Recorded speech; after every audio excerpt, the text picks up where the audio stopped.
श्री सतगुरुदेव महाराज की जय। प्यारी साध संगत जी, आज सतगुरु जी की महान कृपा का सदका आज का किसी ने प्रश्न किया कि हम किसकी पूजा करें, मतलब हम ऋषि की पूजा करते हैं तो उससे हमें क्या प्राप्त होता है। तो प्यारी साध संगत जी, इसका उत्तर है हमारे ग्रंथ, हमारे शास्त्र, हमारे गुरु जी, हमारे दादा गुरु जी यही कहा करते थे कि पितरों की पूजा करने से पितरलोक में जाते हैं और ब्रह्म की पूजा करने से ब्रह्मलोक को जाते हैं। तो ऋषि मुनि ब्रह्मरूप होते हैं, इसलिए उनकी पूजा करना बहुत बढ़िया है। ऋषि तो ज्ञान के निधान होते हैं। उस ऋषि को समझोगे तो कभी उसके ज्ञान को भी समझ ही पाओगे। जब तुम ऋषि की पूजा करने लगोगे तो ऋषि को समझने लग गए, मतलब जब ऋषि को समझने लग जाओगे तो उसके ज्ञान को भी समझ ही जाओगे। इसलिए ऋषि की पूजा करना बहुत बढ़िया बात है। जितनी भी साधना है वह आत्मा से आत्मा की ओर, भोग से योग की ओर और राग द्वेष से वैराग्य की ओर और बाह्य मुक्ता से अंतर्मुक्ता की ओर ले चलने में मददगार होती है। इसलिए जो जहाँ जिससे उसे प्राप्त हो रहा है, जैसा वो जिस अधिकारी है, गुरुजी कहते हैं उसे वहीं पर ही लगे रहना चाहिए और वो ठीक होता है। बस नज़र किस लक्ष्य पर है यह देखना बहुत ज़रूरी है। नज़र हमारी अच्छी होनी चाहिए, लक्ष्य हमारा अच्छा होना चाहिए। यदि लक्ष्य अच्छा होता है तो प्यारी साध संगत जी, इंसान अपने लक्ष्य को भेद ही लेता है। मतलब तो रोटी खाने से है। एक आदमी सेठ की चापलूसी करके रोटी ले आता है तो दूसरा मिनिस्टर की या गृह लक्ष्मी की चापलूसी करके रोटी ले आता है, परंतु सबका तात्पर्य तो रोटी में ही है ना।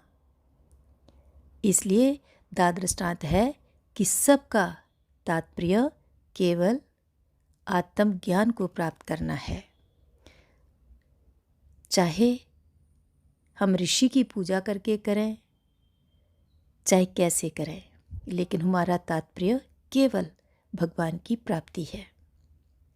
उनमें कोई श्रेष्ठ या कनिष्ठ नहीं होता, क्योंकि मनोवृत्ति सबकी चापलूसी की है और प्रयोजन सबका रोटी है। प्रयोजन की दृष्टि सबका समन्वय एक स्थान पर है। परमानंद की प्राप्ति और दुख की अत्यधिक निवृत्ति। परमानंद में जब तक स्वतंत्रता नहीं होगी तब तक परमानंद भी बेकार ही होगा। मनुस्मृति में कहा गया है स्वतंत्रम परम सुखम, स्वतंत्रता ही परम सुख है। सुख दुख का संक्षेप में लक्षण ही जानना चाहिए। परमवशता यानी दुख है और स्वतंत्रता सुख है।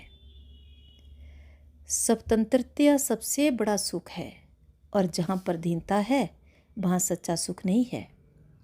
फिर वह परधीनता चाहे विषय की हो, चाहे इंद्रियों की हो, चाहे मन की हो या बुद्धि की, यानी बुद्धि के विचारों की हो, और चाहे वह इष्ट देवता की ही क्यों ना हो।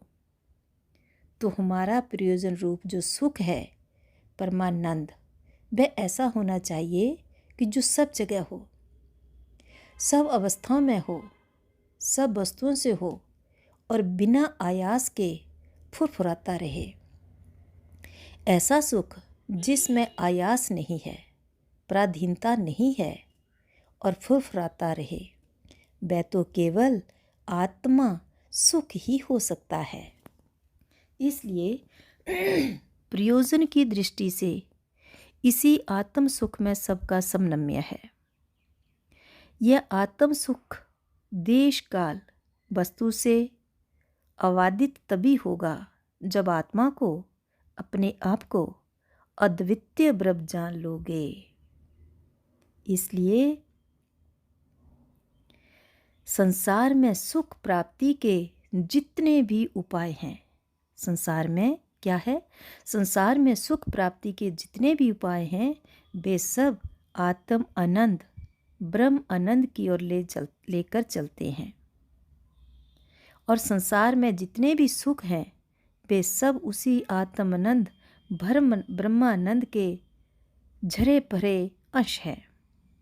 यानी सांसारिक सुख जो है हमें केवल विषयों की ओर ले जाते हैं, और आत्म सुख जो है हमें केवल अपनी आत्मा में ही रमण करना सिखाता है। वो केवल आत्म सुख ही हमारा प्रयोजन होना चाहिए, और वो जब ही होता है जब हम बाह्य विषयों से अपने मुख को अंतर्मुख करते हैं, तभी हम उस अपने आत्म आनंद का आनंद प्राप्त कर सकते हैं। नहीं तो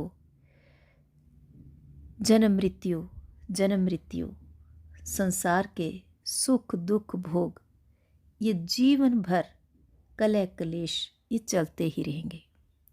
इनका कोई अंत नहीं है, ना अंत हो सकता है, ना अंत हुआ है, ना अंत होगा। अंत केवल एक ज्ञान का है, आत्म सुख का है।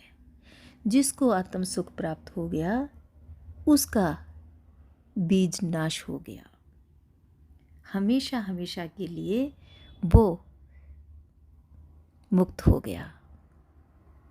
चाहे वो जंगल में रहे, चाहे वो एकांत में रहे, चाहे वो हजारों लाखों लोगों के झुंड में रहे, उसे कोई चीज़ छू नहीं सकती, उसे कोई विषय भोग छू नहीं सकते। वो किसी चीज़ में आसक्त नहीं हो सकता, उसकी इंद्रियां कोई चापलुत्ता नहीं कर सकती, क्योंकि उसे आत्म सुख वो अपने अधिष्ठान में अधिष्ठित हो गया है। इसलिए प्यारी साथ संगत जी, मैं इन्हीं शब्दों के साथ अपनी वाणी को विराम देती हूँ, और सभी से मेरी हाथ जोड़ के विनती है कि ये एक एक शब्द गुरु के मुखारबिंद तो निकले हुए हैं, और एक बार नहीं उन्होंने हमें कई बार समझाए हैं, कई बार तो मुझे ये मिलते हैं तो मैं सोचती हूँ कि इन सब को सबके साथ साझी किया जाए। हो सकता भगवान सतगुरु जी किसका कल्याण किस में कब कर दें। वाहिगुरु जी का खालसा, वाहिगुरु। प्यारी साथ संगत जी, अगर इसमें कोई क्वेश्चन पुट ऑफ करना हो तो आप कर सकते हैं, इस नंबर पे कॉल करके महाराज जी आपको अच्छे से जवाब दे देंगे। अगर मैंने कोई गलती करी उसके लिए माफ़ी चाहती हूँ। वाहिगुरु जी का खालसा। और आगे की वीडियो में अगली वीडियो में कल